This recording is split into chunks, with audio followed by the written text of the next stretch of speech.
will begin, and I understand that Dylan is going to be introducing. Am I correct? Well, let me set the stage here. Please. And thank you all for facilitating this on your end. What we'll do here is I'm going to have our two common students and our Arizona NUS interns introduce the session, just to give you a sense of possible future collaborations in teaching, in research, and in outreach between the Middle East Institute here and the University of Arizona SYSMEC project.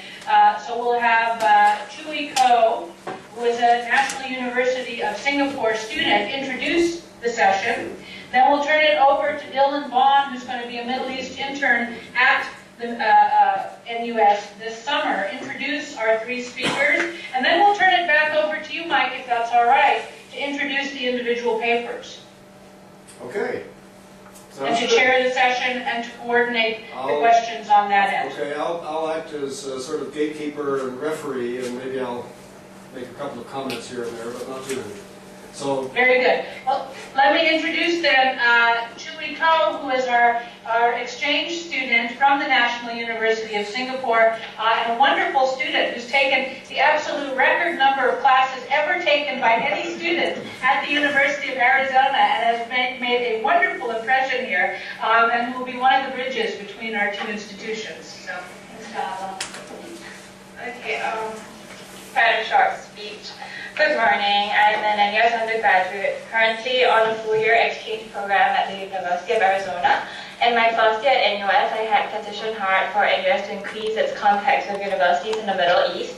I wrote to personnel in various departments in the NUS administration. I made numerous office visits, and I wrote into the Straits Times, our national newspaper.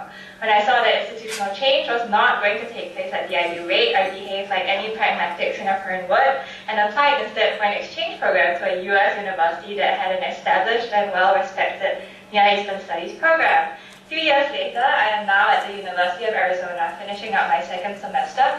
In my 2 semesters here, I have taken 10 modules under the auspices of the NEF department.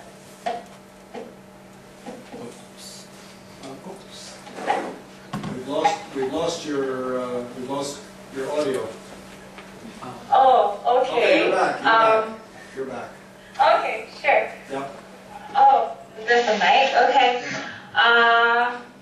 So I attended numerous lectures here and panel discussions, notably the first ever SYSMEC panel discussion in January as a response to the tumultuous events in the Middle East. Inspired by the active NEF department here at the U of A, I applied for an internship with the Middle East Institute at NUS, my home university. In a separate and totally serendipitous development, it turns out that NUS had managed to hire the highly esteemed Professor Michael Hudson to be the director of the Middle East Institute. 5 months after I first contacted the Middle East Institute about my internship, I was then pleasantly surprised to find out that his daughter, Professor Hudson, was a faculty member here at the U of A, as well as the initiator and director of SYSMEC, the Southwest Initiative for the Study of Middle East Conflicts. It is indeed a very small world for small places like Tucson and Singapore. Other than these anecdotal accounts, which for the more spiritual or superstitious amongst us suggest a greater cosmological force or kismet blessing the further cooperation of both institutions, there are also real empirical reasons for why MEI and SYSMEC ought to work even closer together. SYSMEC is comprised of graduate students who are taught by world-class faculty and possess the expertise on the Middle East that NUS just does not have at the moment. MEI, however, is located in Singapore and Greater Asia, which has historical links with the Middle East that predate the Europeans' arrival in the Americas. There is a significant Arab minority from the Hadrami that were in Singapore, and the Singaporean government also shares close ties with the Middle Eastern states, ties that are for the Jewel Muscat, for example, was a joint effort by the governments of Singapore and Oman, and this brings us to the topic of the SYSMEC talk for today, Oman. Thank you, and I'll let the next speaker take over. Thank you very much. That's a terrific opening. Okay. All right, and now Dylan, who will be an intern in Singapore in the summer, will introduce our 3 speakers for today. Thank you. As Dr. Hudson said, my name is Dylan Vaughn. I'm a research associate for SYSMAC and a PhD student in the Near Eastern Studies Department. And I will introduce our very fine panelists today, who will all talk about a very interesting and developing issue, the issue of Oman, dealing both historically, in terms of foreign policy, and in terms of security issues. So first I would like to introduce Dr. J.E. Peterson. Dr. Peterson is a historical political analyst specializing in the contemporary Arabian Peninsula and Gulf. He's taught at various American universities and been connected with research institutes on both sides of the Atlantic. His publications include a dozen books on history and politics in Oman and Yemen, Saudi Arabia's history and security, Gulf security, Middle Eastern oil, political participation in the Gulf, historical Muscat, and insurgency and counterinsurgency in Oman, as well as some 40 scholarly articles and 20 chapters in edited books. He also worked for the U.S. government and in the office of the Deputy Prime Minister for Security and Defense in the Sultanate of Oman. Dr. Peterson, thanks for joining us. Also, second presenter will be Ambassador David Dunford.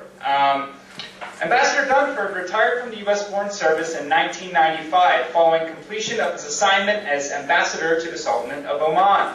He served from 1988 to 1992 in Saudi Arabia as Deputy Ambassador, including 15 months as Acting Ambassador there.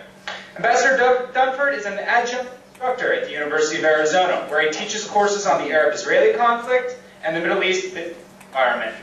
From April to June 2003, he worked for the Organization of Reconstruction and Humanitarian Assistance, and later for the Coalition Provisional Authority in Baghdad, as Senior Ministerial Liaison to Iraq's Ministry of Foreign Affairs. Ambassador Dunford, thanks for joining us. And then last will be Johann CHACKO. Johann CHACKO is an MA candidate at the University of Arizona's Near Eastern Studies Department and an assistant at SMAC. He has previously worked in the private sector as an open source analyst focusing on military conflicts and taught political science at Christ University's School of Law in Bangalore, India. He has spent time living and traveling in Oman and the UAE as part of the Indian diaspora, the British expatriate community, and as a student of the Middle East. Johann, thanks for joining us. All right. So I think we're ready to start, and I think we'll start with Dr. Peterson's talk. If you're ready for that, Mike? We're ready, and we're looking forward. And good morning to John Peterson, and Ambassador Dunford, and to Johann. Very nice to see you, and we're looking forward to hearing from you. It sounds a bit strange to say it, but good morning to you. Let me start off by saying that Oman is perhaps the least noticed country in the Middle East. It's rarely visited by journalists. It really makes the news. It's a quiet, placid country. Visitors inevitably comment on how well organized it is and how friendly Omani people are, how clean the capital, Muscat, is. I'm always amused by the comment of a Danish journalist some years ago who called it an Islamic California. Which there may be some element of truth in that, but it's stretching things. 2011 so far has been a momentous year in Oman because it has been touched by the so-called Arab Spring, just like many of the other countries of the region. Not as much, but still, this is unusual for Oman. The last time that there were protests and demonstrations of this size and duration was probably 1972. Who are these people? Well, it started in Sohar, which is a regional town several hundred kilometers to the west of Muscat. A town that's been targeted as the center of Oman's industrial development base. These protesters took over the global roundabout, which is on the main road, and held it for some time until dispersed by police. There were other demonstrations in Muscat, the capital, including a continuing sit-down at the premises of the Majlis al-Shura, which is the elected consultative body of the country. Other protests broke out in the interior, and most recently there have been massive demonstrations in Salalah, on consecutive Fridays. Salalah is the principal town of the southern region of Darfur. What do these people want? They don't want to overthrow the government. They don't want a new ruler, as happened in Tunisia or Egypt. They're not even as forceful in their demands as the people protesting in Bahrain. Basically, their complaints have centered on the lack of economic opportunities. And since most of these people are young, the lack of job prospects, they resent the wealth of the elite and call for people to corruption. They want a say in the running of their government, something they really haven't had. Sultan has met these by having the police disperse the protesters. There have been a few fatalities. As far as I'm aware, these really have occurred through the police use of tear gas, and of rubber bullets, which are tactics used by police forces in the United States and in most Western European countries as well, and supposedly non-lethal, but that's always true. More importantly, in the long run, perhaps, he has promised to increase social benefits for unemployed and other things, to create 50,000 new jobs for these youth. He has sacked about a dozen high officials and ministers in his cabinet, and he has promised to expand the powers of the court, which really hasn't, it's been advisory more than anything else, although there have been no details of what actually he is going to do. Now, I think the way to understand what is happening, to me, this is not surprising. These kinds of grievances have been building up for a very long time, and they've been mostly swept under the rug by the regime. The reason they came out now is because they've had inspiration elsewhere. Now, how do these grievances arrive? What is not gone correct in Oman? Both political and economic. Political, Oman, unlike the other monarchies in the Gulf, is really a one-man operation. President Sultan Qaboos took over in a palace coup, overthrowing his traditionalist and isolated father in 1970. He was 30 years old. He'd been educated in England. He passed out from Sandhurst. He had been kept in a house in Salalah by his father. I should mention that his father moved to Salalah. It's a very pleasant place. In 1958, and never went back to his capital. Qaboos was born in Salalah. His mother comes from a tribal family of the mountains around Salalah. And after he became Sultan in 1970, he made a triumphant entry into Muscat, which was the first time in his life he'd ever been in Muscat. And it was the first time that he'd met any members of his paternal family, the family that has ruled Oman for 200 years. So here was a young man who had no experience, had training, military training, but he had no experience, and who was he going to rely upon? Well, he relied upon some trusted British advisors, one of whom stayed with him for many years until his death a couple of years ago. He relied upon some Omanis who had come back from exile to assist him. But most of these had limited education and experience.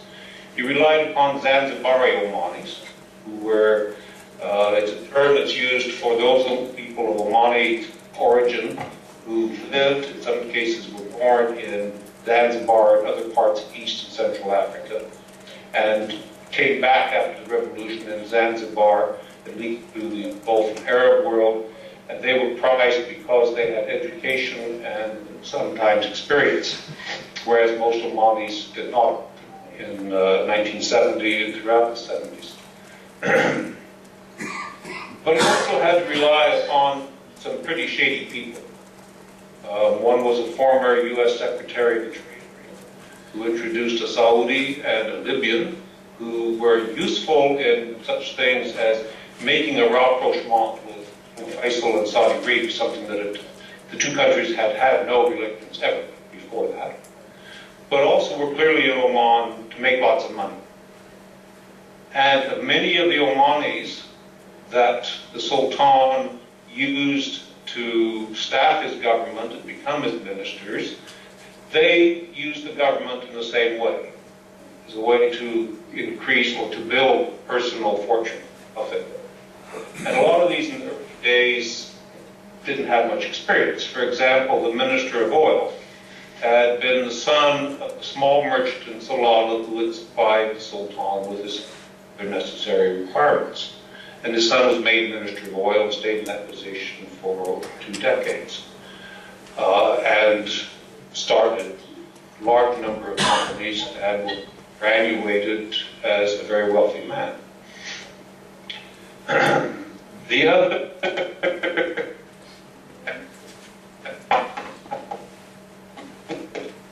We're losing your audio for a moment. What? Luckily, we have the video conference engineers here with us, so they should be able to get it up and running soon. Okay. Or we have Glenn.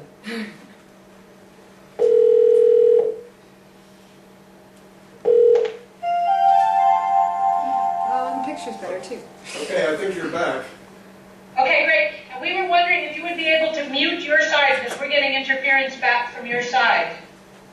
Okay. Turn off the... Just during the actual presentations, and then we'll turn it back on for the interaction afterwards. Okay. Turn it off. Okay. Okay. Is that better now?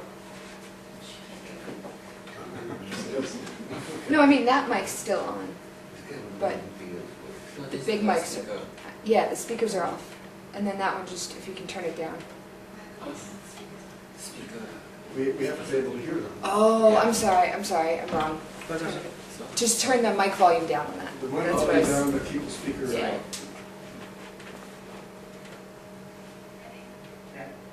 Okay, go ahead. captive audience, they can't complain about anything I say. I think we're hearing you again. Okay, We're hearing you too, they're not getting it. go ahead. If you turn down the volume. I was about to say That's that what I was saying. Sultan is a very, No, where's, doesn't The make microphone. friends easily, he doesn't rely upon a lot of people. In many ways, he's thought to be aloof from what's going on, and he tends to put off decisions, and then when he makes them, no one has an idea what's coming, why it's coming, who's been appointed, many of these other things, which increases distance between him and his people. Can you turn up The the other speaker volume? thing that is a factor in these protests and grievances is the economic Can you turn up the situation. speaker volume down so we can hear? Before 1970, Oman was a very poor country. It relied on subsistence, agriculture, and fishing. Since then, the population has grown by leaps and bounds with population growth rates of 3 to 4% a year, although that's calmed down a bit in recent years. Since 1970, the country has depended upon oil revenues. Now, Oman has been a producer since the very late 60s. It is not a member of OPEC or OAPEC, the Arab organization. And it isn't a mega producer like some of the other states in the Gulf. They peaked out the oil production at just under 1 million barrels a day a few years ago. It's been dropping steadily, although they've been using secondary and tertiary techniques in order to increase it. It's a good thing the price of oil went up because these are very expensive techniques and they extend the life a bit, but they won't keep it forever. And Oman has tried to diversify by natural gas. They've set it up a little bit by natural gas exports to the Far East. And they've been successful, but they've reached the limit. In fact, now they have to import natural gas from Qatar in order to feed their own industrial schemes. And natural gas would never have replaced oil income. And the second problem with it is that if, like oil, it is capital intensive, and therefore it doesn't employ very many people. So Oman has also tried to encourage tourism. They've opened up the country in the last decade or so, whereas it's been very difficult to get there in the past. Tourism is very helpful because it requires a lot of people in hotels, restaurants, car rentals, and all kinds of things. But again, it will never replace oil as the main income, and so the government has turned to other strategies such as the industrial development around Sohar. The problem is that there isn't a lot of money to go around. And Oman, unlike some of the other countries in the Gulf, is larger, has a larger population in relative terms, and much more rugged topography. The Sultan, the government, have done very well in putting social welfare net of free education, free hospital, health care, and so forth. The quality is spotty, but at least it is there. But in terms of improving people's lives, it is better than many places in Asia or Africa, for example, but it doesn't compare to elsewhere in the Gulf.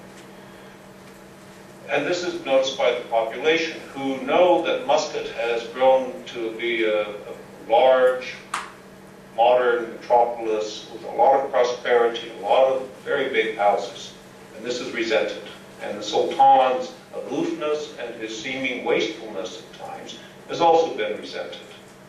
And that's why they called for the removal of people who they accused of being guilty of corruption, and there's still been demands that they should be tried, which I don't see happening.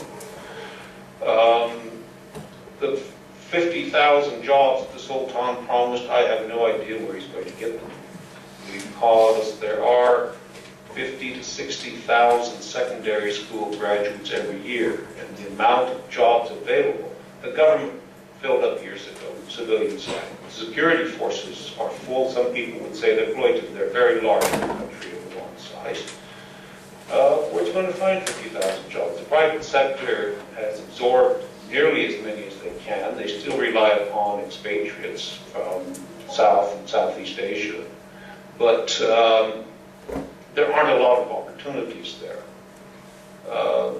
The expansion of the Majlis, the dismissal of ministers and so forth, some of these were well overdue. These people have been in positions for many, many years.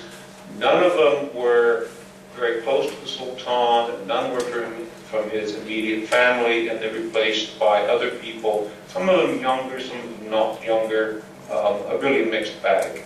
And it seems it was done more as a sop than any meaningful change. What will happen with the Majlis Shura? We don't know. I don't expect a lot to happen. People are also worried in Oman because the Sultan is now 70 years old. He has no direct heirs, and he has said nothing about succession, and this worries people. Presumably, one of his nephews, cousins, will succeed because it's a very small family and there aren't many good candidates. But we don't know which one. We don't even know whether that will happen. So the future is pretty clouded. I don't think that the unrest is going to go any farther, and the pizza prices lasted as long as it has. But these problems are just going to continue indefinitely as far as I can see. Thank you very much. I guess we can introduce how would you like to handle questions? Would you like to take questions directly after each particular talk, or would you like to wait until the end? I think we'd prefer to wait until the end, if you don't Okay. mind, because we'd like to hear from everybody.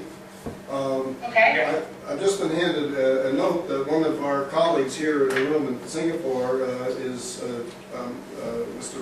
Mushahid Ali, who is the former Chargé of Singapore and Saudi Arabia and Ambassador to Cambodia, who wants to convey to Ambassador Dunford his warm greetings. Mushahid, where are you? There you are. Yeah, can we get him? They're working on it. Can we get him on the screen just for a second? They're working on it. Okay. I don't know what they're doing, but they're... He's on this side of the room. All right. Anyway. Well, greetings back at you, Excellency.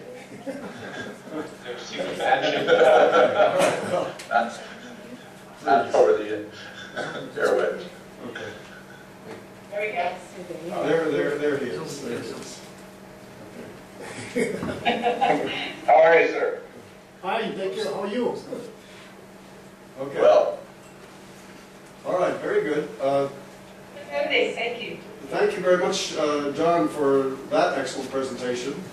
And we're looking forward to the next one. All right. I think now we'll hear from Ambassador Dunford talking about the foreign and regional policies of Oman. something like that. Good morning, And good evening. Michael. It's good to see you again. Indeed. I remember seeing you at my home in Oman some years ago. I won't say how many.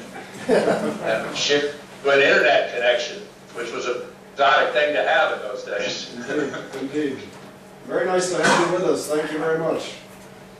My pleasure. Can we have you go back on mute before Ambassador Dunford starts speaking, just so we have less interference? Okay. Ian, can you do that? Yes, I've done it. Okay. All All right. right.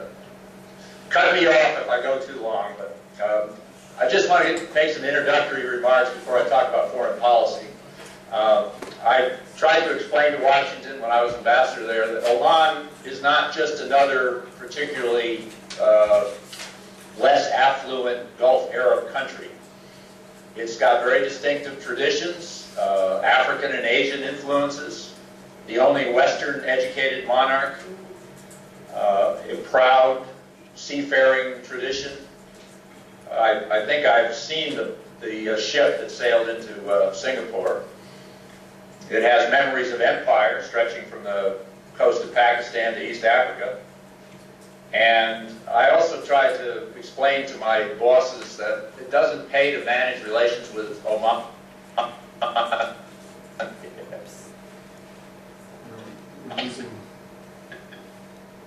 Below the mountains, much like Tucson, except they're made of, the ones near Muscat are made of ophiolite, which comes from the bottom of the sea through some sort of tectonic plate action. So they're really remarkable. It's got, or it had, at least when I was there, a long, unspoiled coastline, beautiful beaches and quiet coves. I hope it still does. And it has very friendly and distinctively dressed people. Important things to recognize are that history stood still from about the middle of the 19th century until 1970, when Sultan Qaboos took over from his dad. He's an Anglophile, but very determined, I think, that Oman's political development be based on Omani traditions and values. One thing I would say is that Oman's stability is probably far too closely tied to one commodity, oil, and one 70-year-old monarch whose health may be wonderful, but it's hard to tell from this far away. All right, foreign policy. Under Qaboos, Oman's foreign policy has been pragmatic, independent. As John mentioned, they stayed out of OPEC, but reversing the isolation that the Sultan's father curried. They see as the key to long-term security and prosperity, maintaining dialogue with everybody, good relations with all of its neighbors. If you want to break diplomatic relations with Oman, it's very difficult. While I was there, I had, unlike my colleagues in other parts of the Arabian Gulf, I had almost daily contact with the Iraqi ambassador and the Iranian ambassador, and these were two countries which we had no diplomatic relations with. I wasn't allowed to say anything meaningful, but I did, because I was brought into contact with them by the constant events where all ambassadors had to attend. It was necessary to be polite, to shake hands. Oman did what it took, even ceding territory if necessary, to settle all of its border disputes with its neighbors, with Yemen, with Saudi Arabia, with the UAE, and arguably with Iran. There's no doubt about its Arab and Muslim credentials, but the Arab-Israeli dispute has never been central to Omani consciousness. Perhaps they're geographically too far removed. And plus, they don't have a large, if any, number of diaspora Palestinians. So they were free to pioneer sort of opening up contacts with the Israelis. And that's one thing that happened on my watch. This was the time of the Oslo peace process, the famous handshake between Arafat and Rabin. And we persuaded the Omanis to host a multilateral peace process meeting on water resources. And that led to the creation of the Middle East Desalination Research Center, which remarkably, given how bad Arab-Israeli relations have deteriorated over the last years, is still under operation in Muscat and still has Israelis on the board and still does projects in cooperation with Israel. And the following year, Yitzhak Rabin visited Oman, called on the Sultan. And so those were times when the Israelis, I think, were very excited about opening up the possibilities of travel to and business with the Gulf. Unfortunately, Oman still maintains a very low level of contact, but it's subject to the overall political climate. So Oman has done a very successful balancing act. I guess we're going to talk more about the military, but it features the military relationship with the United States. It features membership in the GCC, including its security apparatus, and it features normal relations with Iran.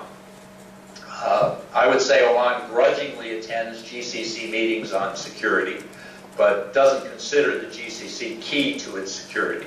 It relies on the UK and increasingly on the United States.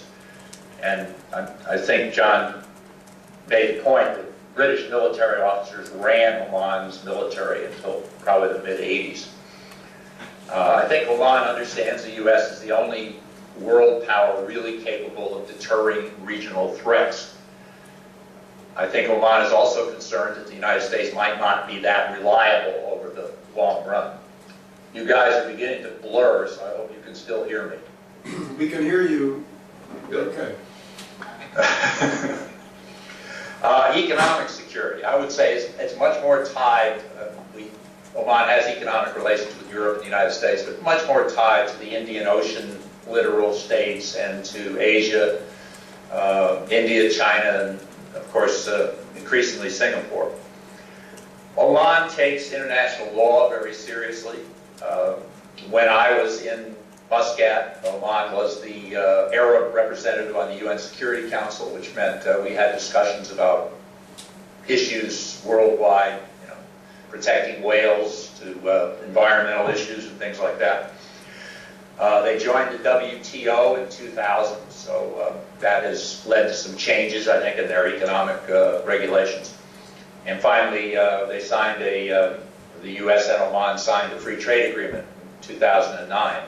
I'm not quite sure whether that's still operational yet, but seems to be fine. So the U.S. and the U.K. remain most important international allies, but relationships with Asian countries, including India and China and Singapore, are probably going to continue to strengthen. Just a little bit about U.S.-Omani relations. They go all the way back to a treaty of friendship and commerce in 1833, and an Omani ship sailed into New York City in 1840, which obviously they were dressed fairly exotically for New York City residents, and it made quite a stir. But then, as I said, history stood still, and the U.S. Embassy was not established in Oman until 1972. At that time, right downtown where the Sultan's Palace is, the UK Embassy was right next to the Sultan's Palace. Both have since been moved out, so that Oman is obviously more independent. Oman signed a military access agreement with us in 1980, and we have since then invested hundreds of millions of dollars in facilities on 3 of their air bases, the one in Sib, which is it's essentially the international airport, Masira and Thumrait. Masira is an island off the coast of Oman. Thumrait is in the interior north of Salalah. And unlike most of our facilities throughout the Gulf, there's real strategic depth in Masira and Thumrait. And I think working with the Omani military, which is very professional by Gulf standards, and the investment we made was validated by Oman's cooperation both in 1990 and 91. The Desert Shield, Desert Storm, and also our operations in Afghanistan after 2001.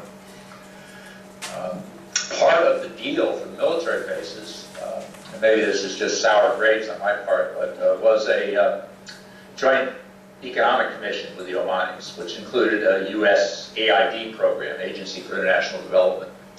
During my watch, that AID program was cut off, which pretty much shocked the Omanis. It took a visit by then Vice President Gore to repair the damage.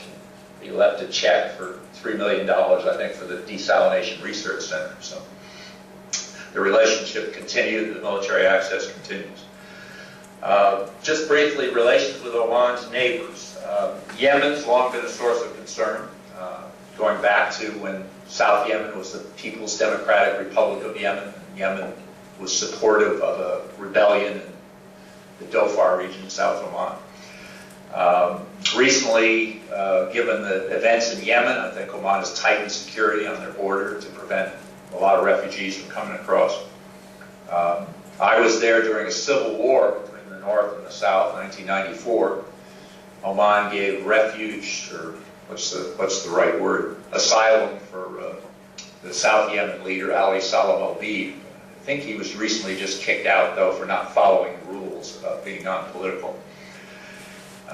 Relations with the UAE, which is obviously to travel to the Musandam, to the Strait of Hormuz, you have to go through the UAE. Oman is not totally contiguous. But relations with the UAE have been strained recently because there was a reported network of UAE spies uncovered in Oman. So I think there's also rumors, which I would discount, that UAE has something to do with the demonstrations in Oman. There's a tendency by all Middle Eastern rulers to blame foreign agitation for their domestic problems. Iran, we've noticed a lot of increased activity over the last couple of years, and I think that's largely to balance Oman's obvious military relationship with the U.S., their obvious military relationship with the GCC. Oman is concerned that the nuclear dispute between the U.S. and Iran will involve them or happen over their heads. They're also concerned more recently by the Saudi intervention in Bahrain and the fact that the Saudis and the Iranians might get into a real dust-up over Bahrain. So I think the Omanis are demonstrating that to the Iranians, probably at Iranian insistence, that they step up their economic and military ties to Iran. So you've seen a lot of visible stuff. For example, Iran is not a major trading partner with Oman. But Sultan Qaboos visited in 2009, which is a big deal. There's an Iran trade center in Muscat. Oman hosted a trade exposition in February, and planned to, at least on paper, set up a trade center itself in Tehran. On the military side, a lot more visibility in terms of joint exercises. There are obvious reasons why Oman and Iran need to talk to each other on the military side. They share the Strait of Hormuz. There's a lot of potential for conflict there. They need to deconflict their military movements there. And also there's a fairly significant amount of smuggling, which, much of which I think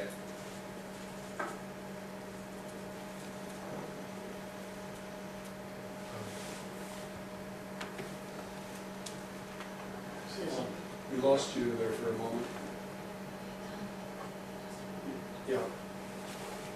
Are we back? Okay.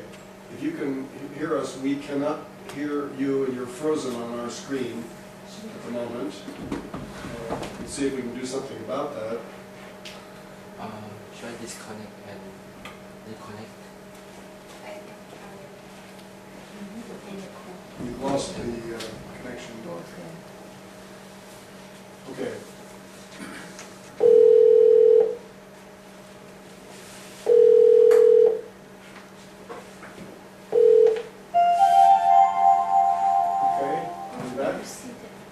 We're back. Can you hear us? Yes, we can hear you, yes. All right, let's continue then. We'll pick right up where we left off. All right, I decided to finish with that. Oh. Okay, we ended at smuggling. All right, I was talking about Iran and Oman. There's quite a bit of smuggling across the strait, you know, tobacco and things like that. But both sides, I think, want to keep criminal activity down to what my father used to call a steady roar. The last thing I'd say about Oman and Iran is there's real potential if Iran maintains its relationship with all parties. There's real potential for Oman to act as a bridge between Iran and the West. We've seen that to a certain extent when Oman intervened in the 3 hikers that were imprisoned in Iran and managed to help one of them get out. What to say about Saudi Arabia? I think Oman has been happy over the years that it's hard to get from Saudi Arabia to Oman and vice versa. Although I understand that they're working on a road now, which may make it easier. But the Saudi-Omani relationship has always been correct, but I don't think either side has ever been totally comfortable with the other because of the difference in religions, the puritanical versus more moderate body Islam, the more cosmopolitan sense you have in Muscat versus the Nejd in Riyadh. Having lived in both places, I never felt a great warmth. I think I'll just leave it there and turn it over to Johann. Well, thank you very much, David. Yeah, sure. That was really excellent and helpful. Yes, later. Great, thank you very much. We actually have a message across your screen. I don't know if your tech people can remove the message that It'll fade out. will fade out. Fade. It's okay, it shouldn't be a problem. Okay, sorry about that. Okay, so Okay. we'll hear from Johann, inshallah. Yes, and his presentation title is Oman and the Indian Ocean Region System, Putting Security and Economic Development Strategies in Context. Hello, everyone. I think both of my previous co-panelists have touched on many of the things that I'm going to say within their talks, but I'd like to pull those different strands together. I think, as was said earlier, Oman functions geopolitically, both in the contemporary period and historically, in a couple of contexts. One is the Arabian Peninsula, but the other is the Indian Ocean. And there have been times when Oman has been a confident, seafaring nation, and other times when it's become unstable at home and sort of withdrawn to focus inwardly. I think I'd like to look at the transition that Oman is making to once again a seafaring nation that is deeply involved in the Indian Ocean and Arabian Sea areas. From about this 17th century onwards, Oman went through a period of, for about 200 years, Oman went through a period of maritime expansion. In fact, displaced and kicked out the Portuguese as the dominant naval power in the the Western Indian Ocean, along the east coast of Africa and up to the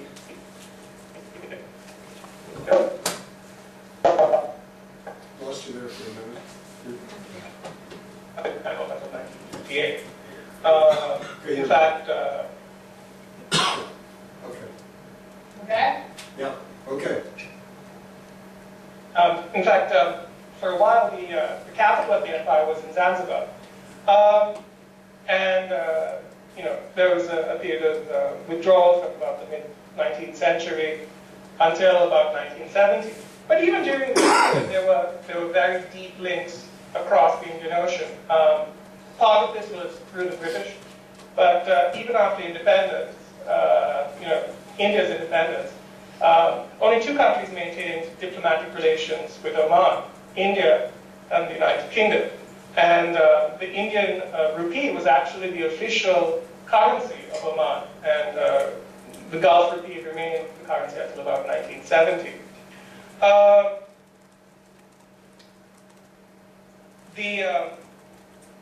The current reorientation of Oman is something that has been taking place for a couple of different reasons. One is the changing strategic picture in the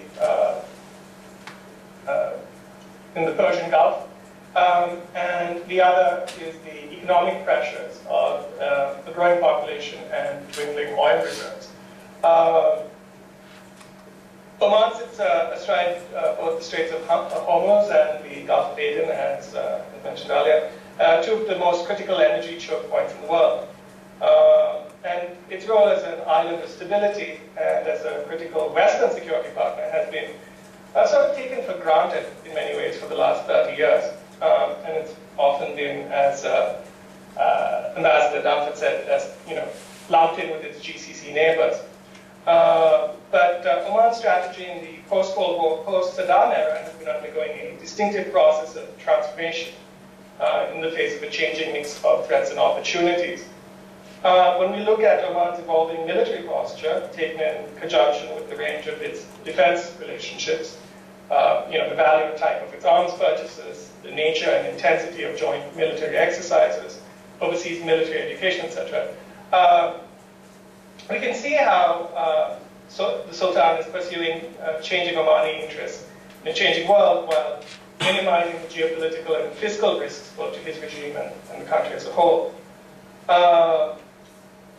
As Dr. Peterson mentioned, Oman is attempting to transition from a almost total dependence on energy exports to a more private sector-driven economy that involves tourism, trade, industry.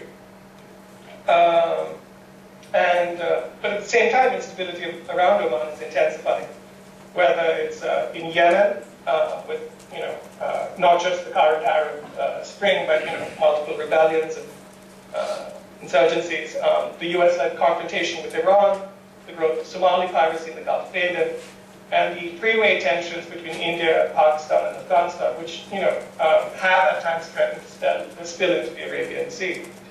Not to mention some national separatism in Iranian and Pakistani Baluchistan. So as you can see, it's a challenging environment.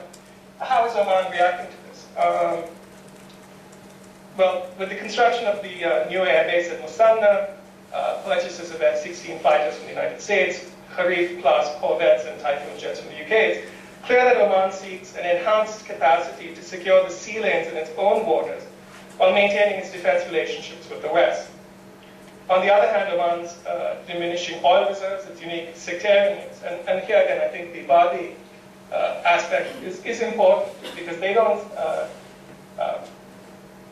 share the sort of Sunni anxieties that are very dominant in the way that, for example, Saudi Arabia and Abu Dhabi perceive the Iranian, challenge. It's not something that frightens them in quite the same way, because they don't have much of a Shia minority, and they lack some of those sectarian feelings. Oman's defense ties with non-Arab littoral states is growing. India in particular, but also Pakistan and Iran, as mentioned. And as the GCC has become increasingly focused on Iran, Oman's engagement with the GCC on security issues has taken a back step. This is in some ways different from the early 80s when there was a perceived threat of Soviet expansion into the Indian Ocean, and even in the 90s when,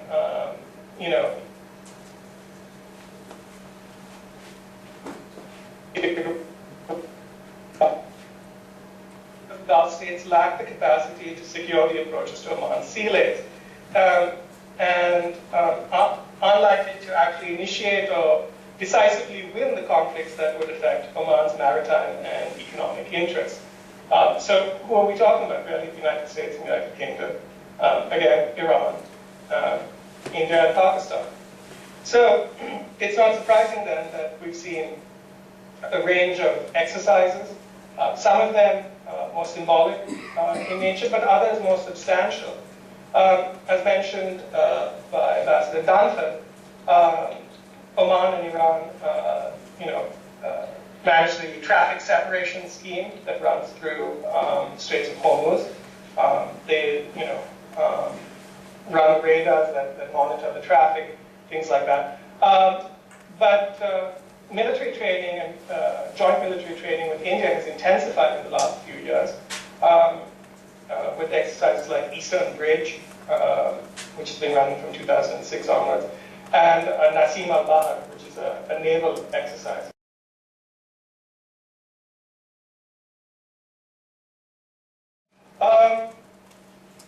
So why does the maritime environment matter? In part because Oman is looking to reestablish its past history as a trading state. It's, for example, one of the big projects right now is a multi-billion-dollar, I think, what's the figure here? Yes, $12 billion deepwater port project, which is based in Sohar. Multi-billion-dollar steel and aluminium plants in the region. Now, some of these are,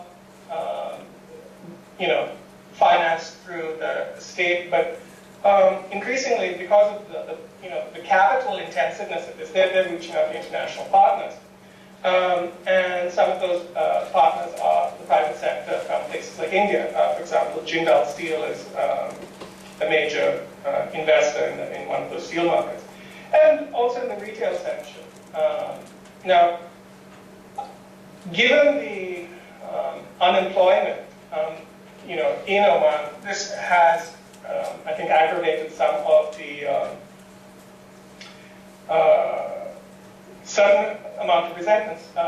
For example, during the protests in Sohar, one of the only targets of sort of property damage during the protest was the Lulu hypermarket, which is an Indian-owned chain. So it's, I think one of the big questions is whether this kind of development strategy is sustainable if it depends to the extent that it does on foreign labor and also foreign management. I think current figures are that out of a population of 2.7 million, I think this was the 2010 census, some 750,000 are expatriates, and even the census authorities admit that this is a low figure. About 54% of those are Indian.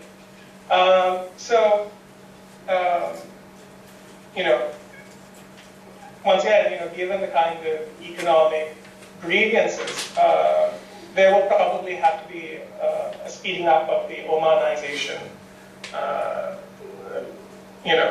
attempts to, sort of make sure that more of the actively employed workforce is in fact Omani. And this requires a lot of investment in education and things like that, and training and things like that.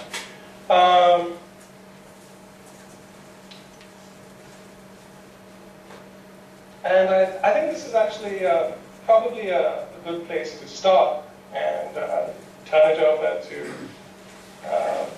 more questions. Good.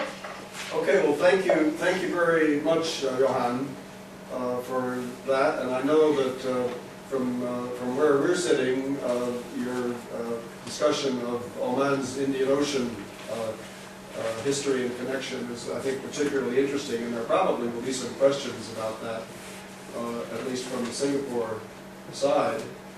I'd like to thank all of you for your excellent presentations, and now I wonder if we could open up the discussion at both ends. I know there are a number of colleagues here from MEI and NUS and other institutions in Singapore that will have some comments. And I think at your side, I'm not quite sure how many people you've got there, but I can imagine there are some that will have some questions as well.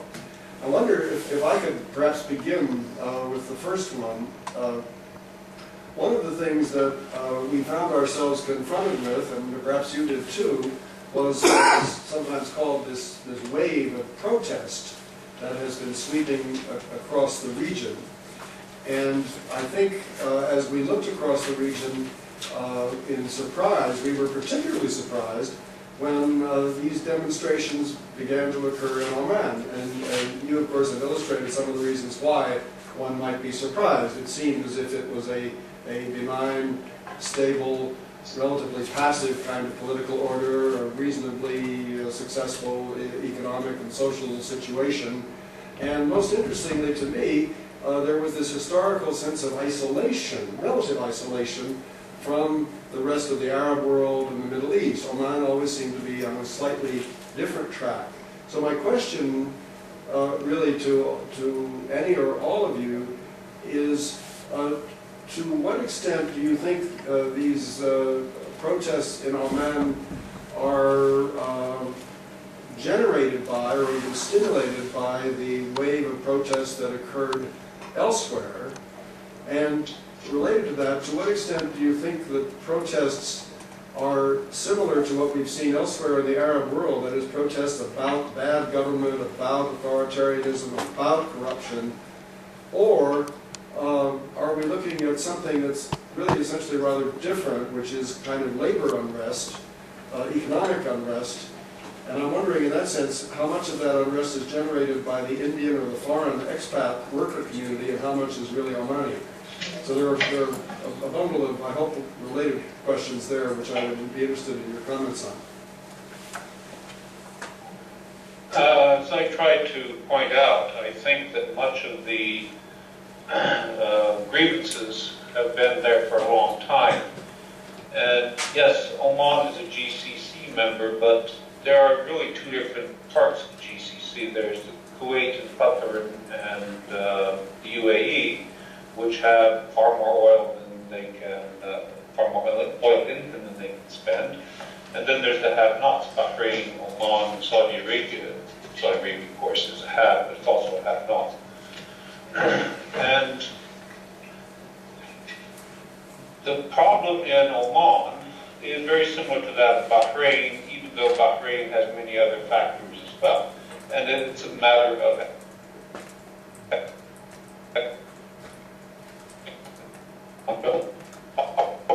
these states.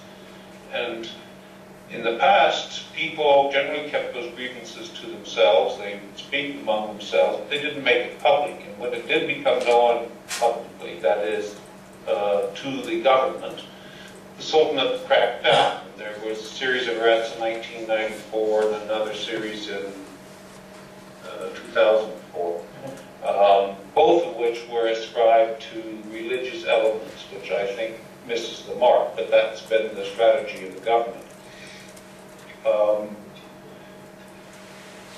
In part, I mentioned earlier that in 1972 was the last time there were these kinds of economic labor protests. And they're much for the very same reasons. Partly, yes, it does impinge upon the expatriate community and the Indians in particular and other people. But a lot of these jobs are held either by very skilled people, managers, technicians, engineers, in which there aren't enough Omanis to fill, qualified Omanis to fill those jobs, or they tend to be in unskilled labor. And again, Omanis for a long time wouldn't take those jobs. Now that is changing, but still, there is a between, if you're going in the private sector, who are you going to hire? An Omani or an Indian? And for many reasons, they would prefer to hire the Indian because the salary is less. They can hire and fire whenever they like. If they don't like the way the person has been working, they can send them home. If you hire an Omani, you have to pay more money, you'll have to pay a pension, it's much more difficult to fire him, and you can't work him as hard. So this has been a long-standing problem. I'll just add I'll just add a little bit to that. I made the point that Oman is a very distinct place. Now I'd like to make the point that it shares a lot of problems with a lot of the other countries that have been affected by the Arab Spring. It's got the youth bulge. It's got bad government. Perhaps it's not as bad as some of the other places, but it's also got a ruler who's been in power for 41 years, if my math is correct. It's a long time. A lot of Omanis are very grateful for Qaboos for bringing them out of the dark ages, but at the same time, most of the young people have lived in the modern age and just don't have that memory. And finally, you've got the modern communication, which is, I don't think you blame the Arab Spring on modern communication or attribute it to it, but it certainly facilitated it. And all Omanis are hooked onto modern technology. And then you've got the economic issues, which of course are less acute in countries which have lots of oil and few people, like Qatar or UAE. But all the Gulf countries struggle with the problem that a large percentage of their population is expatriate, and when economic issues are certainly to the fore now. When economic issues press, then the natural tendency is to say we've got to reduce the number of expatriates, Omanization, and make more jobs for our own people. Okay. Thank you. Johann, do you have a... Just to elaborate on a couple of the things. There's a quote here that I saw in a story a few days back that I like. And it's a policeman speaking to a journalist at one of these protests. And said, those soldiers over there, they earn only a monthly salary of 300 riyals, $780, like me. How can a family live on that? He said, if I was working in Qatar or Dubai, I would be making at least double that amount. So this, you know, as I said, it's relative poverty. I mean, Oman is an expensive place to live. You know, the riyal is a very, you know, highly appreciated currency, and people are aware of what's, you know, the possibilities available just over the border. In fact, quite a few members of the UAE armed forces are actually Omanis. So, you know, this isolation that, you know, allowed people to feel perhaps for a while that, you know, things were really, you know, either not so bad or, you know, really improving is fast eroding. There's a statistic here on the use of personal computers and the internet. In 2003, it was 16.4% of the population. And the current level is apparently 52.8%. I mean, so absolutely massive growth. And so people are very aware of the opportunities and the conditions that live elsewhere. And again, tying back into the question of expatriate labor, you know, at the same demonstration, there was a group of South Asian laborers off to the side watching the demonstration, you know, not part of it. And the same journalist went over to ask them what they thought. And the Bangladeshi guy said, I don't understand what they're complaining about. The Sultan's been great. He's given them houses, and all these Omanis want to do is sit around in them, not do anything. I don't understand, you know, what gives them the right to go around complaining. So you can see the very, you know, the very, very different perspectives here. And I think the challenge to political stability is, you know, finding a way to bridge these very different realities. Yeah, that's really interesting. I remember, I think the first time I went to Oman, which would have been around 1975 or 76, the Sultan was new, and he had, his father apparently had, oops, lost you.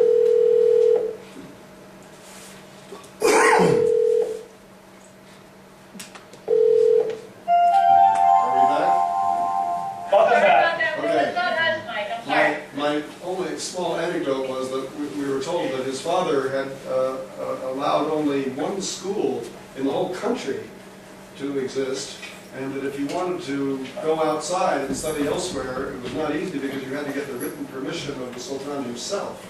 And now we've got 58% internet connectivity.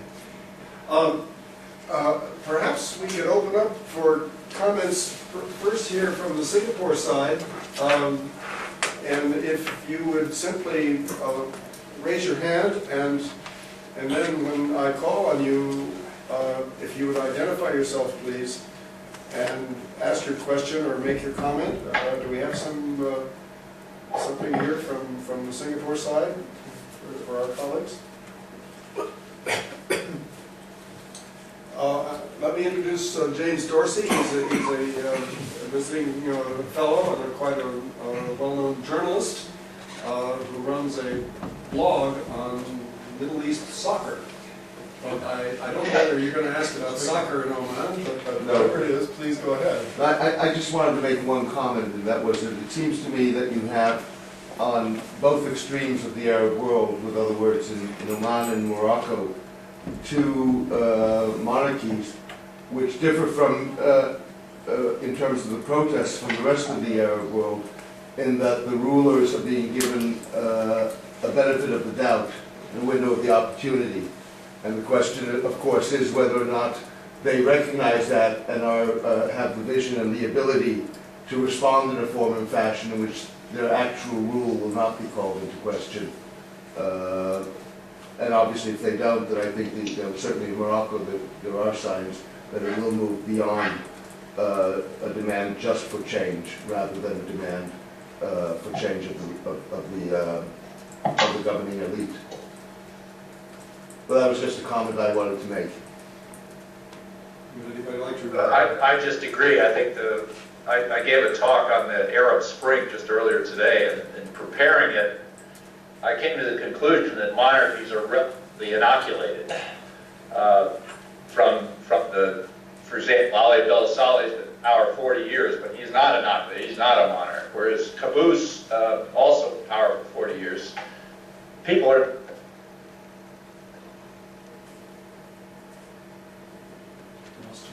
The government, but there is that distinction. So Qaboos, I think, can sidestep the issue by firing members of his cabinet, which he's done, and by making some changes. But they don't appear to be after him personally, asking him to step down. And I assume the situation is similar in Morocco. I think the GCC can be set apart from all the other countries in the Arab world in two ways. First of all, ruling families come from a traditional tribal background. There is a traditional legitimacy that still retains today. And secondly, they're oil producers, so they can give people the benefits that rulers in other countries can't. Part of Ali Abdullah Saleh's problem is that he has no intrinsic legitimacy and has destroyed what legitimacy he could have had by governing well, and he doesn't have any money to give except to the people that are closest to him and loyal to him that will defend his back. The GCC as a whole has escaped quite well from this turmoil the last few months. Even in Saudi Arabia, most of the unrest has occurred amongst the Shia in the eastern province. And I think that's one of the reasons why. It's because the GCC is different. The place where it really has occurred is Bahrain. And in Bahrain, it is a matter of, first of all, it's the only ruling family that has conquered their country rather than grown out of the original tribal framework. And they, Al Khalifa in Bahrain, have acted more repressively towards their subjects than any of the other global rulers. Bahrain is not a very wealthy country either. There's a lot of very poor Bahrainis, and the majority of these are Shia. So there's a sectarian element, even though opposition in Bahrain is not really a sectarian issue. And it's only in Bahrain where people have, and only some of the protesters in Bahrain who said, we want to get rid of the government. Nowhere else in the Gulf people ever said that. They don't want to get rid of the government. The government's done well by them. They have a good, peaceful life. They don't want to be in Iraq. They don't want to be in Iran or Syria. They want to be where they are. They just like that government to operate more efficiently and more transparently. And to the comment of, do the rulers recognize it? Well, I don't think they do. And I think even younger rulers who are more educated, more cosmopolitan, who might be expected to recognize it, they don't. And it's a corporate control of the country, and is willing to give that up. John, are you saying that the younger ones are less aware of the need for better government? I wouldn't say that they're less aware. I'd say They're more selfish? responsive. Well, I think when push comes to shove, they're the heirs. And maybe they're acting in their own interest. They want to keep their bigger share of the pie. And maybe they're acting in the interest of the family and the system, in which they don't want to be the ones to overthrow things. And I suppose in many ways goes back to Huntington King's dilemma. They don't want to be the ones to lose the power. Bahrain, for example, is very interesting because you have, I mean, it's more complicated. You have three figures that run the spectrum. You have, on the one hand, the Prime Minister, Khalifa, the uncle of the king, who's been in power since well before 1971. He's run the country under his brother, the late Sheikh Isa. And he is the wealthiest man in Bahrain, perhaps, in the Gulf conflict. And he also has run a very repressive state through his control of the Ministry of the Interior apparatus for all those years. On the other hand, people say that Crown Prince Oman has been the relative liberal, that he's willing to meet with the people. He wants to institute the reforms, but he's flopped. Where's the king? The king lies in the middle because he, when he came to power in 1999, he introduced a lot of reforms. He let Bahraini exiles come back to the country. He allowed a free press, which had never existed before. 2 years later, he declared himself king and he stopped. And this is the dilemma that Bahrain faces right now. It's a dilemma that will probably be faced in all of the other Gulf states. Kuwait with its sclerotic leadership. Saudi Arabia, in which we're going to have a generational change at some point, we don't know when. And even that next generation, the sons of King Faisal, they'll never become king. They're like Prince Charles, you know, they've just been waiting and waiting and waiting. So it's a problem that is going to grow more acute, particularly as people in the Gulf become more sophisticated, become more demanding, more educated, and they know what else is going on in the world, and they're seeing very little change. When that's going to come to the crunch, I don't know. And it, of course, differs in each country. I think Johann wanted to say something too. Well, this ties in with what Dr. Peterson said. I mean, the role that heirs and ruling families play in blocking reform processes, whether it's in monarchies or some of these inherited presidencies, you know, whether it's the Mubarak family in Egypt or the Ben Alis of Tunisia, Saleh in Yemen. But the interesting thing about Oman is that Sultan Qaboos has governed without, in many ways, while keeping his family at a distance. There is no designated heir. So in that sense, you know, this may explain why it's in some ways been easier for him to very quickly deliver some of the reforms demanded. For example, sacking cabinet ministers, you know, granting legislative powers to the Majlis al-Shura, you know, which were some of the major demands. Now, the more substantive economic reforms, you know, people will probably judge the Sultanate on its performance, you know, 5 years from now, maybe even sooner if things get, you know, if there's a downturn. But, you know, in terms of political concessions, he doesn't have the same, you know, swarm of hangers-on and parasites that, you know, that can slow down, you know, even symbolic concessions. Okay, thank you.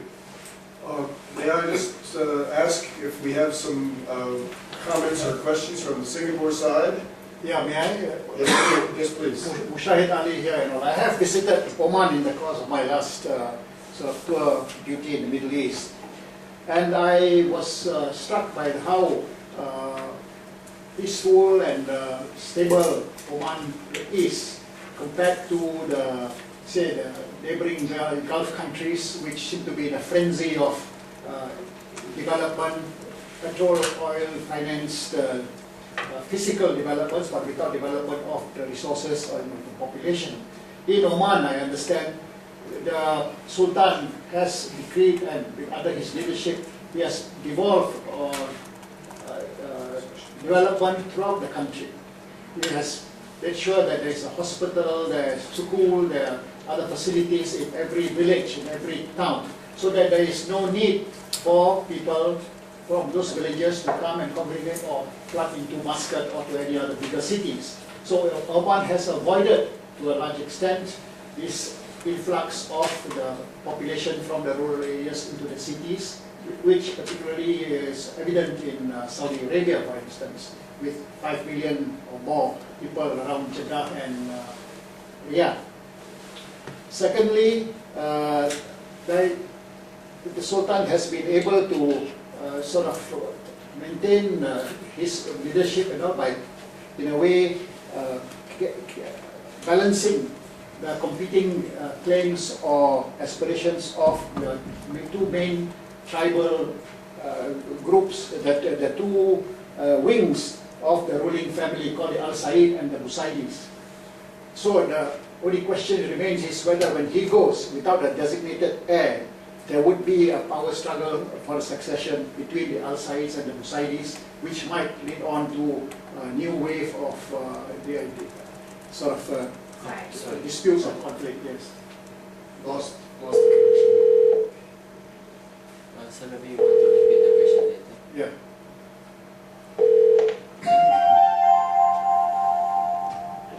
I think we're back. Hi. Yeah, the other thing I was mentioning was that the Sultan has ruled in his splendid isolation for the past 40 years, but in a way by balancing the claims and aspirations of the leading clans, the Al Saids and the Busaidis, who form the sort of major families of the ruling family. I was wondering whether after he's gone, without a designated heir in place, there would be a power struggle between these two wings of the ruling elite.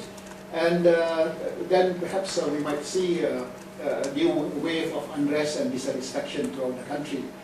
But in that respect, the point which was made earlier, there is recognition that the Omanis need to build up their own human resources and to be able to take over some of the jobs which are now being filled by expatriates, whether in the technical field like engineers or whether even in the semi-skilled and in the services industry or in the hotels and so on, for instance. The other aspect which I think has been a saving grace for the Omanis is that because they lack the oil-rich resources, the people have been, in a way, compelled to go abroad to be traders. And part of it is because of the history as seafaring and trading people. You find a big diaspora of Omanis in the other Gulf states and in the rest of the Middle East, who are doing a lot of things by sending back remittances back home.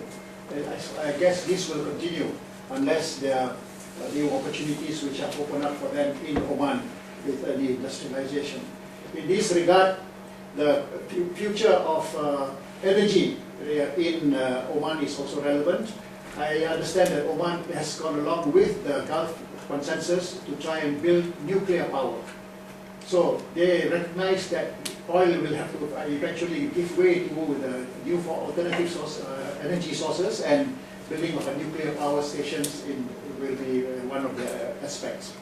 Again, connected with this is the fact that Oman has a more nuanced approach towards the question of the nuclear power aspirations of Iran. It is worried about the consequences if Iran becomes a nuclear weapon power, and if there's any conflict involving nuclear weapons from the fallout. But at the same time, it is resigned and accepts the fact that it is a close neighbor of Iran. It has to live with Iran for the rest of its life. That's why it shares the resources, the management of the Hormuz Straits. I think it will continue to have good, working, constructive relationship with Iran. So that is one of the, I think, guiding posts for its foreign policy and for its regional approach to issues. Your comments, please. John, would you like to address that? Yeah, in terms of what happens after Qaboos. As I indicated earlier, I think this is an unsettling question for both inside and outside the country. I don't see a power struggle. There's actually three layers within the ruling system. First is the Al Said, who are the ruling family properly. Then there's the Al Said family, who are descendants of the first ruler from that, from the other end. The Al Said tribe, one of the larger tribes of Oman in the interior.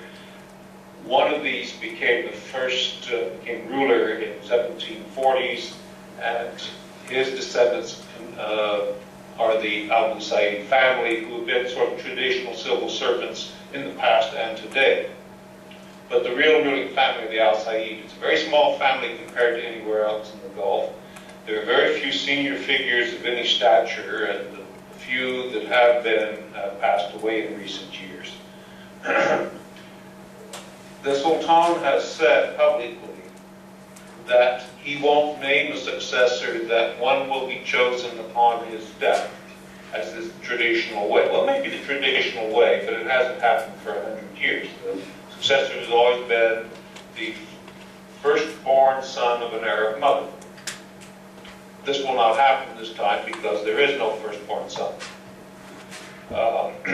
And what the Sultan has proposed is a very convoluted system in which he says that through the basic law, the sort of proto-constitution of the country, that the ruling family will have 3 days to decide on a successor. If they cannot decide in that length of time, then it will be given to the Defense Council, who will open the envelope left by the dead Sultan and read out the name of his choice.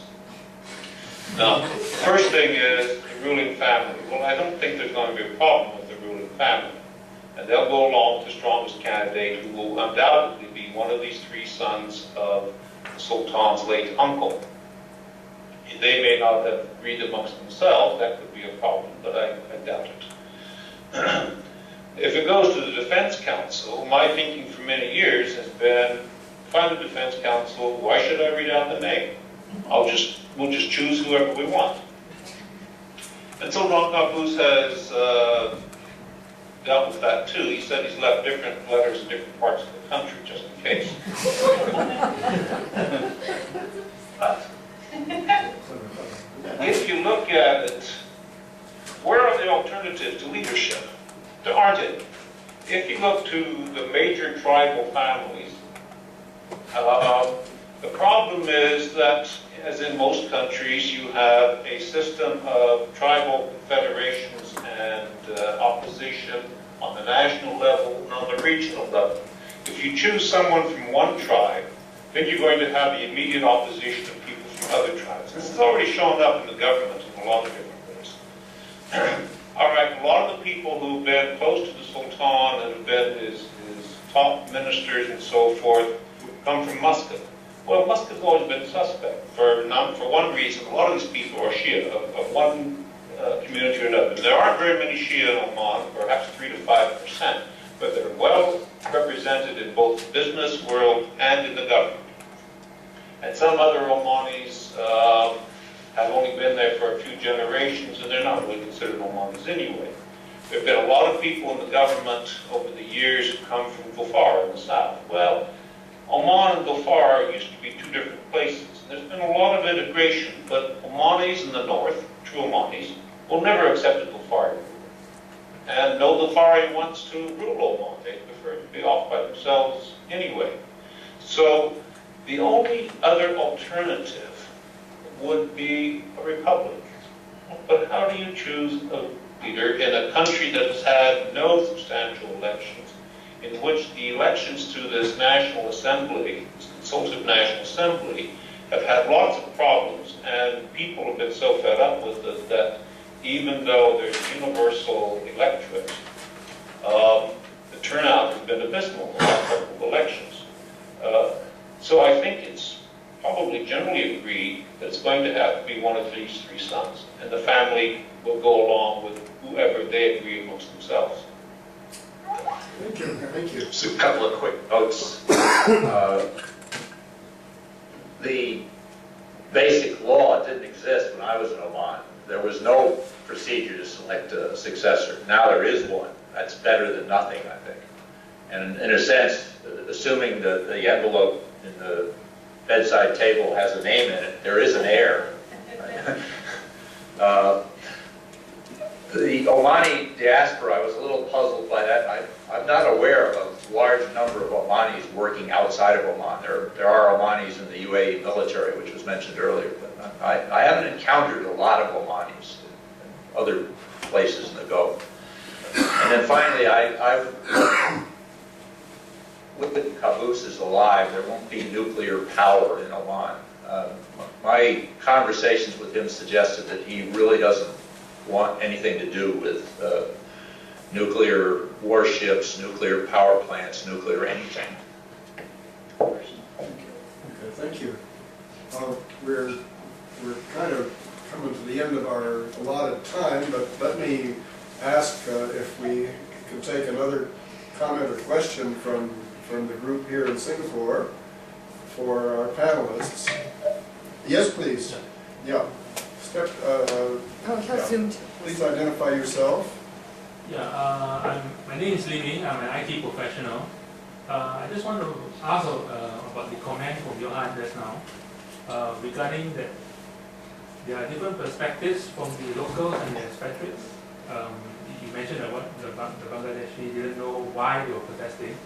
I'm just curious though, what led to this different perspectives among the locals and the expatriates? That's all. Well, I mean, I don't think that this difference in perspective is particularly uncommon in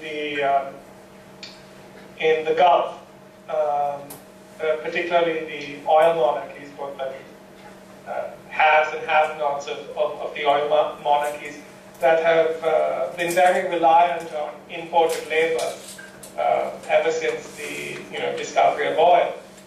And one of the first things that these rulers in these states have done is to create a very generous welfare system that secured, I mean, it's a development of traditional, responsibilities of the ruler towards, the rule. But it's like many rentier states, it's been an attempt to basically buy consent from the population.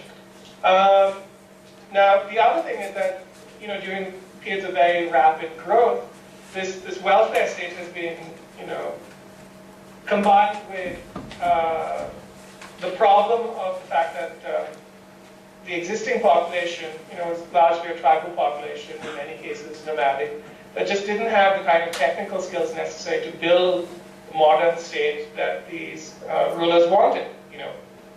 Modern administration, the construction, the actual oil extraction and refining, all of these things. And so what you saw was massive importation of labor. And so for some of these people who came in were managerial class, some of them were coolies, construction workers. And they've often come from very poor societies, and they work very hard, and they live in very difficult circumstances in barracks. And but despite this, they still see the Gulf as an opportunity. And I think they sometimes don't understand why locals don't regard their countries in quite the same way as as a place of opportunity. And I think what you're seeing is the very different levels of citizenship and participation. The locals think of this as their country and therefore have high expectations from the government. And poor immigrant labor that sees this as perhaps one of the only ways to bootstrap themselves from extreme poverty to respectable working class or even middle class. So this is a matter of citizenship and also global differences. Thank you. Leila, are there some comments or questions from the Arizona colleagues? Yeah, we actually have a couple. Let me ask Dr. Michael Bonine. Oh, okay. Come up here. Hello, Michael. Well, hello, how are you? Nice to see you again. Yes. I have a question related, if we look at the unrest and protests across the Arab world, one of the keys is what is the relationship of the military and security forces versus the government. So my question is for our panelists, is what is the relationship of the military, security forces, police in Oman versus the government versus Caboose? And also, as an addition to that, take a scenario of what would happen if unrest begins. What would the military, security forces do? So forth. Easy question.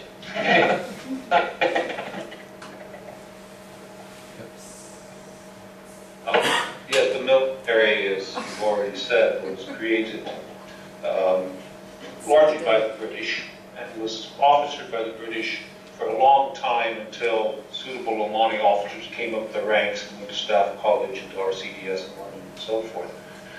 And one reason that they persisted so long in positions of command, particularly key positions within the military bureaucracy, such as staffing appointments, was because they were neutral.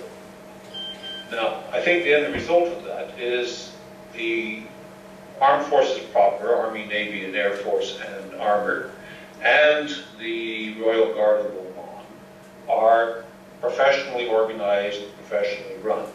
And people reach the top. They may not be the best candidates, but they're certainly qualified for their positions. The police, in Oman, the police are different from most other Arab countries. I've taken Arab friends past the Ministry of the Interior in Muscat, and they say, that's it, that little building over there? Because in other Arab countries, the Ministry of the Interior has security operations, they run all kinds of things. In Oman, it's the police who do security, traffic police, criminal investigation, customs, fire prevention, all of these things. And they are extremely professional. And the dealings that I've had with them personally have shown that. If bad was to come to worst, I think, well, the Sultan has considered this in classic Haiku fashion over the years. And this is why, for example, the armor is located in the middle of the desert. Now, it may be strategic because that's the way, if you're going to come from Saudi Arabia, that's the way you're going to come. But also, it's a long way from the capital and a long way from him.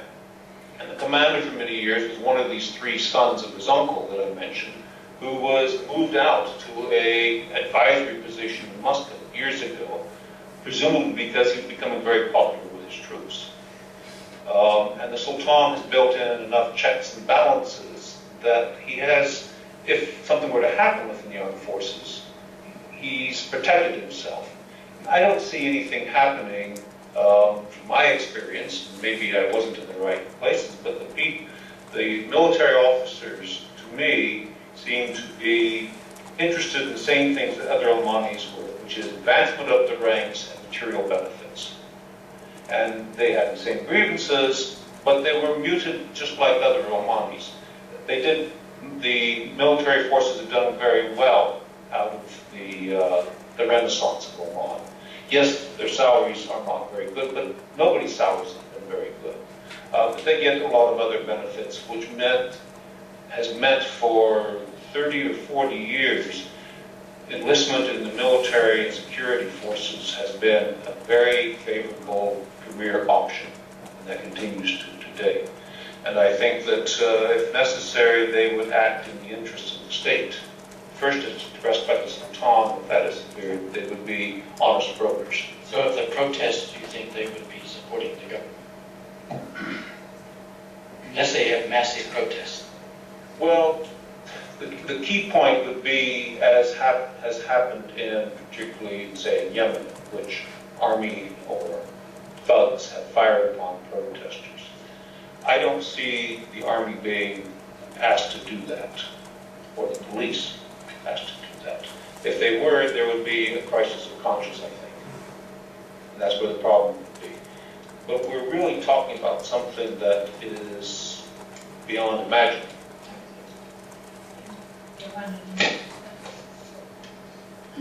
Yes, I think one thing that has to be remembered is that Sultan Qaboos, in many ways, personally led what was, one of the most successful classical counterinsurgencies, and so it was very much, recognized the importance of hearts and minds, and unless he goes completely senile, it's hard to imagine him. I think he would be willing to use force if it came down to it, if he was facing an armed insurrection. But it's difficult to see, such a lapse of judgment. That's my personal opinion.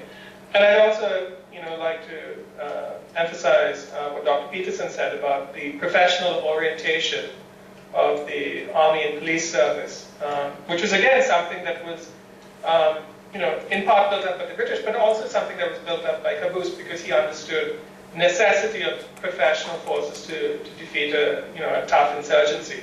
And these are standards that have been maintained. In some ways it's analogous to Jordan, the British officer called severe internal challenges and, the importance that professionalism has, that has remained, and the pride that people take. In terms of the internal checks and balances with the military, and there's a royal guard that is actually a separate service from the army. This is again not unusual for Arab and Middle Eastern governments. As a backup counter-coup force that remains personally loyal to the monarch. And there's also the factor that is something that we see increasingly in the Gulf, which is which is in some ways traditional, and in some ways becoming increasing, that it's intensifying, and that is reliance on foreign nationals.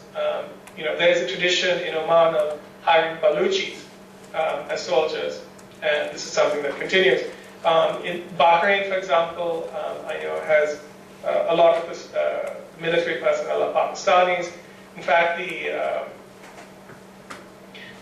some of the military foundations in Pakistan actually recruit officers as well as men, to serve in the Bahraini security services. So I think there's a array of choices for the ruler that is really determined to stay in power, even against the wishes of his own people. But this is not yet something that Oman faces. Johann, you remind me of sorry. We're out? Yeah. Johann. Oh. Sorry.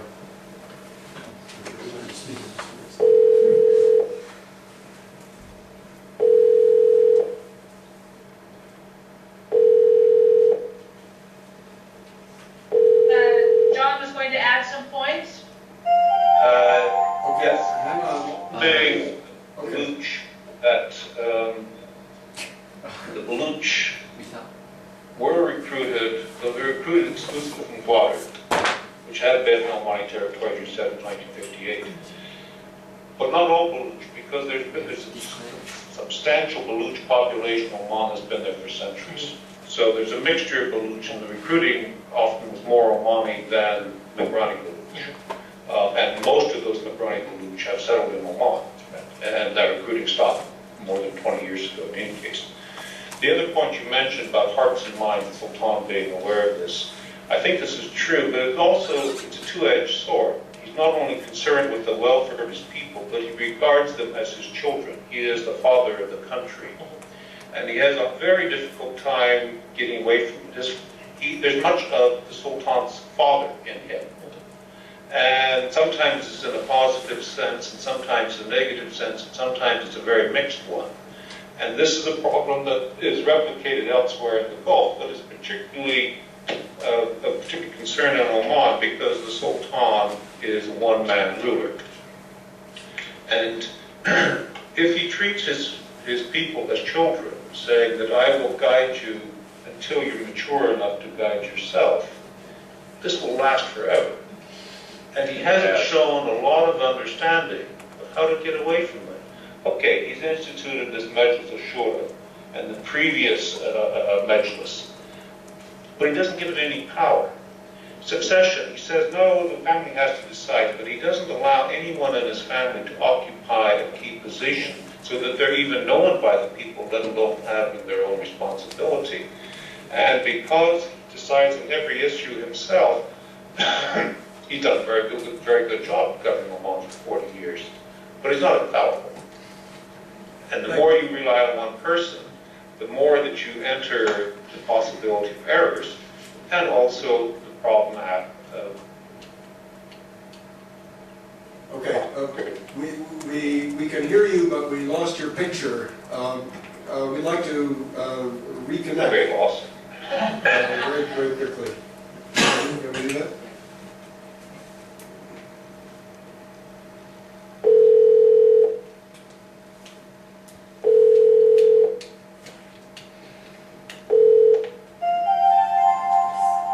Okay, now we can see you.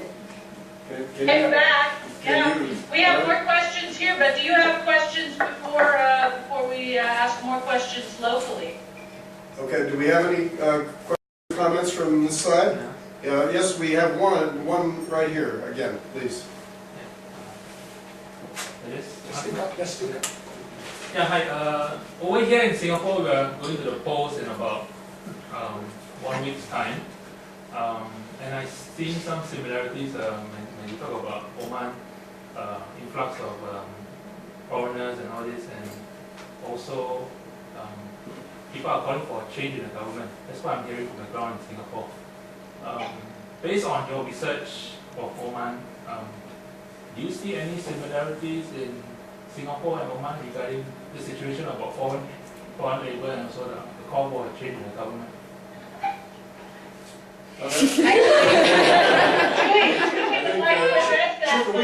Here's a comment, maybe. Sorry, I couldn't help myself, but I have entered the scene. No, it's totally different. In Oman, I mean, for the 1 hour, everyone has been saying in Oman is a one-man show. Even though our minister's mentor always appears in the news, I mean, it's quite a different. He doesn't have, as in the extent of power that Sultan Qaboos has, and yeah, we haven't had. Okay, I'm not back there in Singapore, but I do read the news. We haven't had like mass protests. I mean, there are going to be rallies, and there are actually lots of there are lots of criticisms online. There hasn't been much backlash from the government. It seems like as the criticism of government is sanctioned, and the online space is, hasn't been policed much. So, I think it's very different. I think it would be dangerous to draw parallels, and there's just too much. I mean, when you do comparative, when you're comparing across political systems, there's just too much to take into account, and I think that would be a bit too dangerous and reductive. Also, I happen to write for kentwitchcommon.com. It's an independent student online newspaper. You might want to check it out. Thank you. Okay, did everybody get that? Any comments? Anyone here to add? Okay. All right. Have you got some more comments at your end, or should we think about winding up? We have a couple more questions if you've got time. Do you all have time though? Because we're all here. So we can answer these questions locally if you all need to wrap it up. But we do have a couple more. No, I think we can go for a few more minutes. We've run well over the announced time, but this is extremely interesting. So, go ahead. Okay, Dylan, go ahead. Okay. Well, this was sort of on the other side of Dr. Bonat's comment in terms of what if things develop negatively, assuming that, like most of you said, stability is maintained. I mean, you mentioned in terms of the position Oman could play between perhaps a bridging of Iran to the West, perhaps, with the recent protests that are going on, we're talking about these cases that have less protests, that might be, bulletproof based on monarchies or whatnot. Can we talk at all about Oman's role as a power broker? The case that would speak loudest to me in terms of thinking would be Bahrain. I mean, you mentioned couldn't really see much between Syria or Libya, but maybe you could add upon that as well. So yeah, just in terms of Oman's role as a future power broker. Regionally?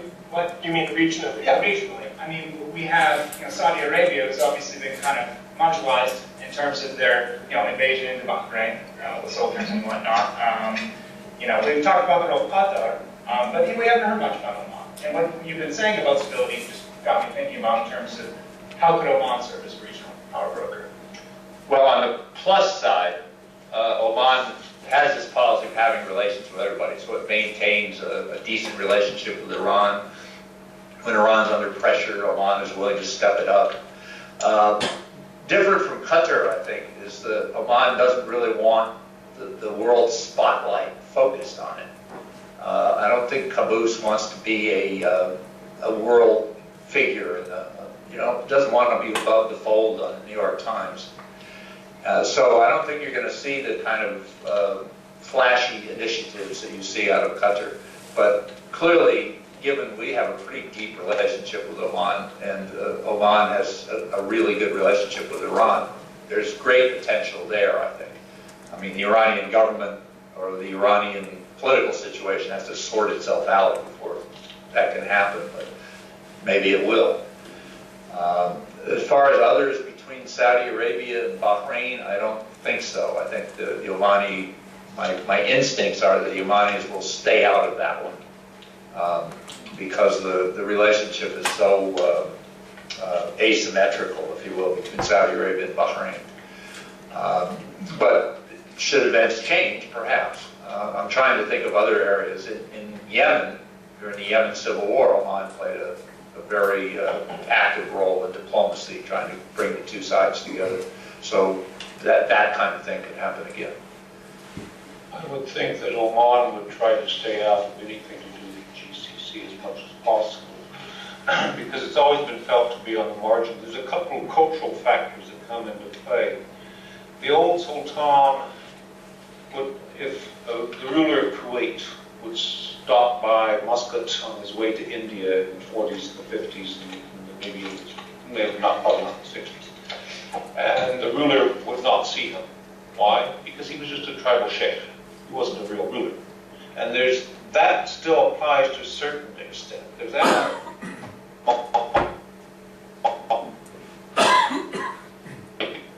As part of the GCC, because it's regionally advantageous for it to be. But it doesn't like to get involved with them. The only country that it really gets involved with is with the UAE, and that's as much adversarial as anything else. Someone mentioned that, yes, there's a lot of Omanis resident in the UAE and the UAE army and security forces throughout the region. But Oman doesn't really like that, because the UAE, that is Abu Dhabi and Ras Al Khaimah, both have increasingly told these Omanis they had to take UAE citizenship if they wanted to keep their jobs to advance. And that means Oman regards the UAE as stealing its citizens. Elsewhere, I mean, Bahrain, that's someplace else. It's to most Omanis that is about as close as Syria or Libya. Could I just throw in a comment here? It seems to me that when things really got bad in Bahrain and the demonstrations began to occur in Sahar, the GCC rulers came together, the rich men's club, as it were, but they put Oman and Bahrain basically in the same box. They said these are two countries that are more being acted upon and being disturbed from within than are capable of doing other things. So it seems to be, unlike Qatar, where they deploy large amounts of money as well as very skillful and agile diplomacy to play an outsized role in the regional system, the GCC people seem to be coming together to say, look, we're an exclusive club of 6 rulers. 2 of them seem to be in trouble. There is a little bit of uncertainty and unrest in in the big one, Saudi Arabia. There is unusual demonstration activity in Kuwait, that leaves only 2 of the 6, Qatar and the UAE, that are really, kind of riding it out. So I'm not sure that, the Omanis at this point are in a position to be taking an active role in mediating, because they seem to be in need of looking to their own somewhat fragile internal situation, as I gather from the comments of the panelists. Yeah, I support what Dr. Hudson said. In fact, I think the GCC has established a $10 billion fund that's essentially, it's a development fund, and it's aimed at Oman and Bahrain. I mean, and it's for a couple of reasons. I mean, one is the fact that since it's a club, there's a certain amount of mutual interest and stability, and since these are the oil poorer nations, and they do need capital. It's an indication of Oman's relative power within the system. But Oman is very concerned about stability in Yemen. I mean, they're right next door, and they do consult and keep tabs. Another place where, although Oman is unlikely to play any sort of official mediating role, the Gulf in general acts as a kind of a, just as Oman acts as a bridge between the United States and Iran, in some ways the Gulf as a whole acts as a kind of bridge between India and Pakistan, because this is a place where there are large numbers of nationals who come to work. It said remittance is back, but it's also a place where there's a sort of three-way investment. Gulf wealthy people from the Gulf investing in both of these countries, and now in India's case, Indians investing in the Gulf. So there's a kind of triangular relationship there, but I'm not sure that it's something that's that will bridge relationships between India and Pakistan at a high political level. Although India is interested, I think, in becoming more of a security provider in the Gulf, and probably will take that role. And the Pakistanis are also interested in this role, except that they're more closely tied to the Saudis and Bahrain. So, can I just jump in and ask one last question, since the topic has come up a little bit?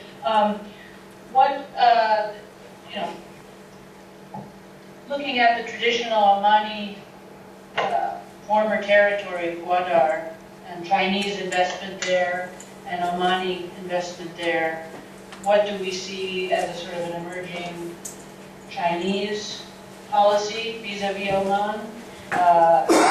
Googling, and in fact, the Omanis are building an airport in Gwadar, just as the Chinese are building the port. Do we see this as a potential shared interest, mixing bowl for a new regional player? Well, I just say that I'm sure Oman is part of China's overall strategy to strengthen its relations with the oil-producing Middle East, and I'm sure China is part of Oman's overall strategy to via its exports. And so I don't think the Oman-China ties is a major issue in either's firmament. Okay, I think probably it's time to wind up. We've gone well over our allocated time, but I think it's been well worth it. And unless there are other final comments or questions, I think maybe it would be time to thank all of the participants involved. And we certainly at our end, Ronald, Mary, and Rana have been particularly active, and Glenn as well, who have been particularly active in trying to get us communicating with each other, and I think they've done really an excellent job, and I hope this is only the first of subsequent collaborations. We have many, I think, common intellectual interests in the Middle East between us, from matters ranging from gender to issues of the Arab-Israeli conflict, and many other things.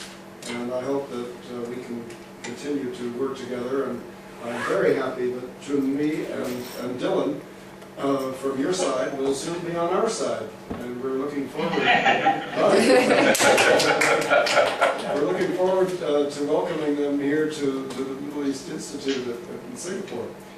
So we'd like to thank you for an absolutely really splendid presentation. I don't think we could have heard such a amount of expertise on Oman anywhere. Go Arizona!